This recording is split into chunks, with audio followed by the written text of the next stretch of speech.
YouTube. Welcome to day 4 of my birthday countdown vlog. Today I'll be talking about my 36th year, since it's 36 days till my 40th birthday.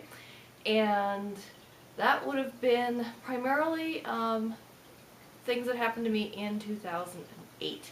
Although, real quick side note before I forget, I actually did forget to mention a couple other awesome things that happened to me in 2009 in my video yesterday.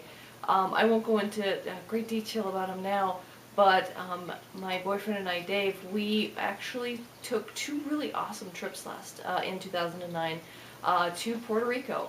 We actually went in late January, early February of 2009, and we spent 2 weeks in Puerto Rico, primarily in Old San Juan, with a side trip for a couple of days to the island of Vieques.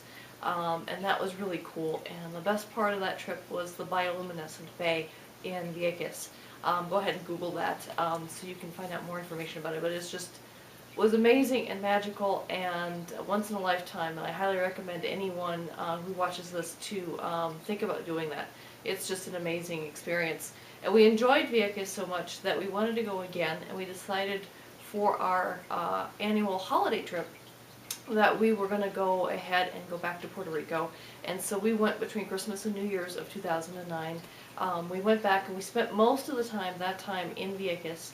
We rented a house, we had a car, we explored the island a little bit more, found some really amazing beaches, met some really amazing, sweet, wonderful people, and just had a really great time and rang in the New Year's on that island, you know, in 85-degree weather, wearing shorts and t-shirts and things, and so that was a really good thing. So just wanted to throw that in there. I forgot to talk about that in my video yesterday, and didn't want to forget it because those were just amazing memories as well, and I can't believe I actually forgot.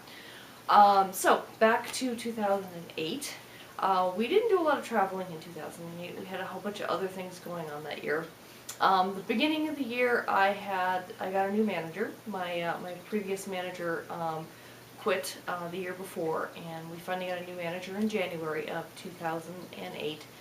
And needless to say, she was not the best manager for managing people like me remotely. I was the only member of the team working out of the Colorado office. Everyone else was in the California office. One example, because she and I definitely did not see eye to eye on a lot of things, and I just wanted to have one little example for all of you geeks out there. If there's any geeks watching, you'll understand this. If you're not a geek, you might want to fast forward past this part.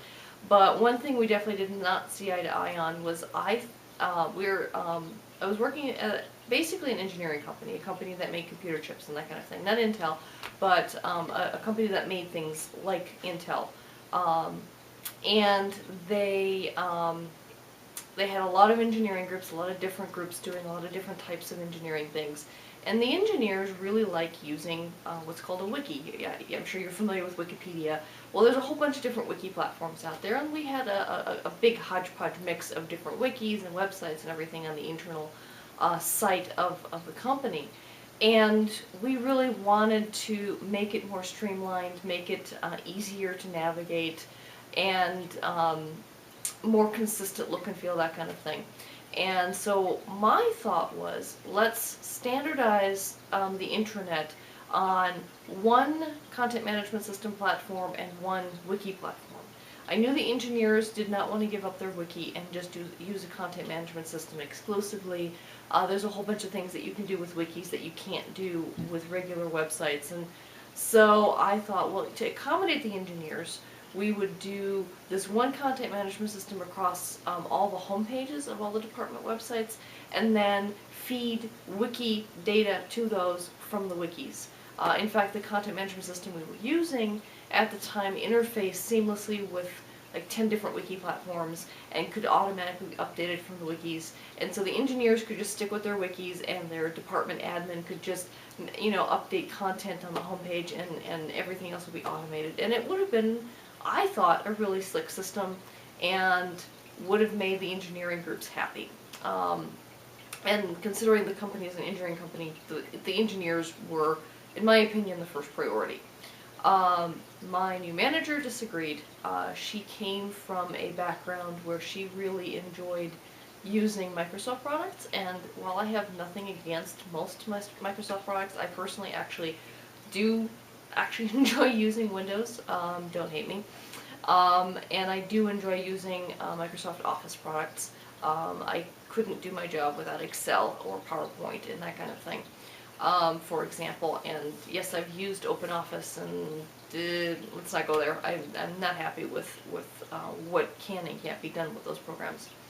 But she wanted to standardize the entire internet on Microsoft SharePoint. And if you're a geek of any flavor, you're going to cringe when you hear that, because Microsoft SharePoint, in my opinion, is just awful, and I think most geeks would agree. And so that's one example of where I had conflict with the new manager. So that was part of what was going on in 2008 with me. One cool thing that was going on, though, was the purchase of the townhouse I ultimately ended up living in for a while before moving in with Dave. So we decided to start looking for property, primarily because I wanted a starter home. At the time, he and I were still living separately, and it was a good arrangement for us. And I wanted to own property so that I could eventually earn equity to roll that into the dream house that I ultimately want to get. And I just did not have quite the money saved up for a down payment yet. And Dave was about to pay off his house, and he was going to lose the tax benefit of carrying a mortgage on his house.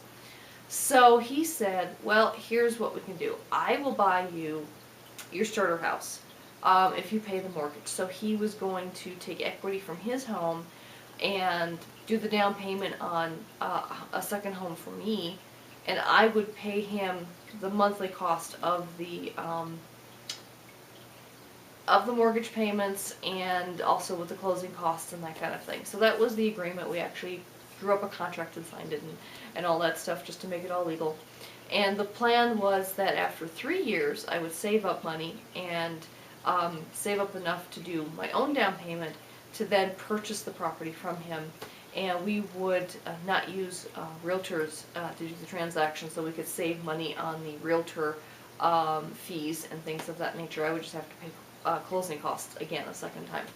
So it was, in our opinion, it was a win-win situation. And unfortunately, so we did a whole bunch of house hunting. So let me not get ahead of myself here. So we did a whole bunch of house hunting. Initially, we found a really cute little house that I unfortunately fell head over heels in love with. Really adorable little house. I love the backyard. I love the deck. Had a really cute layout in the interior, and I would have really loved to have had that house. Unfortunately, okay, so we did a bid on the house. We knew there were a couple of problems with the house, but we were like, well, we can work with some of it. We knew that the windows needed replacing, and we suspected that some of the plumbing needed work. But then we did the offer on the house. We haggled back and forth, finally got a final deal on the house, and went into the inspection phase. If you buy property, always get it inspected. I mean, don't ever purchase property and don't do an inspection. It's complete lunacy if you do. So we had our inspector come in, and he verified that yes, the windows did already need replacing, and also confirmed our suspicion about the plumbing, although the plumbing ultimately ended up being worse than we thought. The entire house needed to be completely replumbed. And at this point, we were now looking close to $5,000–6,000 worth of work on the house, and we were like, do we need to ask the sellers to knock down the price a bit more, or do the repairs before we purchase, etc. But then the final blow ultimately ended up being the roof. They lied about the condition of the roof in the pre-inspection report, saying that the roof was only 2 years old, and the inspector said, no, it's 20 years old, it's missing shingles, it's in terrible shape, it needs replacing now. And at that point I was like, that's it, I'm done. I am not, it's like at that point you're getting well over $10–12,000 worth of repairs. And the sellers were not willing to budge on helping do any of the repairs or knock any of the price further down in order to accommodate the repairs, and so we reneged on our offer, and we had to go back hunting again, and finally found the townhouse that we ultimately ended up purchasing. It was a newer townhouse. At the time it was only about 6 years old. Had a really nice layout, had an attached 2-car garage, nice layout on the main floor with a living room, a little dining area and a kitchen and a little vanity bath. Upstairs there were 2 good-sized bedrooms with a master, 2 regular bedrooms and a master suite with a master bath, private master bath, and there was also a really good-sized regular bathroom, and the washer and dryers were upstairs, which I really like that. I love having the washer and dryers upstairs so you don't have to cart laundry up and down the stairs all the time. And the master bedroom was amazing. It had a walk-in closet, and it also had another closet, or just a regular wall closet. And then the master bath had a big soaker tub and a separate stand-up shower and double sinks and a private toilet, separate but within the master bath as well. And I just absolutely loved it, and it was actually a better price than the house that we had originally tried to purchase. So we haggled back and forth on the price of that one, ultimately got the price we asked for, and the inspection went flawlessly. There really wasn't any issue with the townhouse because it was so new, and it's a townhouse, so it's part of a larger complex. There's an HOA that kind of manages the entire exterior of everything, and ultimately it ended up just being a much better deal. And we closed on the property in early July. I moved in late July. And then 2 weeks later, my manager comes and visits us unexpectedly and tells me that she was getting rid of me. I was told I was being laid off, that they needed to save budget money to hire this new marketing person onto the team that they wanted to hire and all this jazz. But, you know, regardless of the reason, I still, after the time that they told me I was being laid off, I still had 5 weeks of employment there before my last official day. And after that I started working from home because I figured, well, what are they going to do, fire me again? So I just started working from home. And it was amazing. Those last 5 weeks I worked harder than I did in the previous 10 or 11 years. My internal customers, I was very much a support person on the team, all knew I was leaving, and they really were like, oh shoot, we have all these projects we wanted Gabby to do before she leaves. We better get her to do it now. And so I was doing like 60, 80 hour work weeks. And I wasn't getting an extra penny for any of it because I was a salaried employee, so it wasn't like I was breaking in extra cash for working overtime. But I felt an obligation to my internal customers. I worked with them for so long, and I was always trying to help help them with what they needed. And then I went in for my exit interview, and the whole thing just kind of ended, and it was rather sad, but at the same time liberating. The one best thing that happened out of all that is it really forced me to consider self-employment. I thought about it off and on for many years, but I was always too scared to try it. I was uncertain of how successful I could be at it, and I felt more secure in a job. And I've been at this job for a very long time, so the longer I was there, the more secure I felt. Which of course was, a misconception on my part, because it doesn't matter if you're there for 6 months or 60 years, you're not any more secure than anyone else in the company, and anybody and everybody is expendable. So that is what it is, and it pushed me in that direction. And a month after I got laid off, I filed all the paperwork and launched my LLC, and so that's why Endress Analytics LLC was born. And we're now coming up on almost 3 years of me having my LLC, with its ups and downs. I mean, obviously the last few videos I've talked about my periods of unemployment in between clients and things, and finally having some success in the last year and a half with my clients and having more than one client and things. And I'm very happy that at this point things are going as well as they are.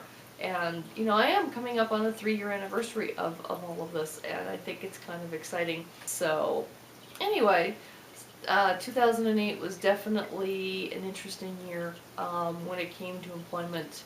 My end of employment, my beginning of self-employment, and self-discovery in terms of what I can and can't do on my own without having an employer in a full-time job and all of that perceived security. I honestly don't think full-time jobs are the secure places to be like they used to be. And anyway, that's pretty much all that really happened in 2008. So, without further ado, I will see you guys tomorrow. Bye.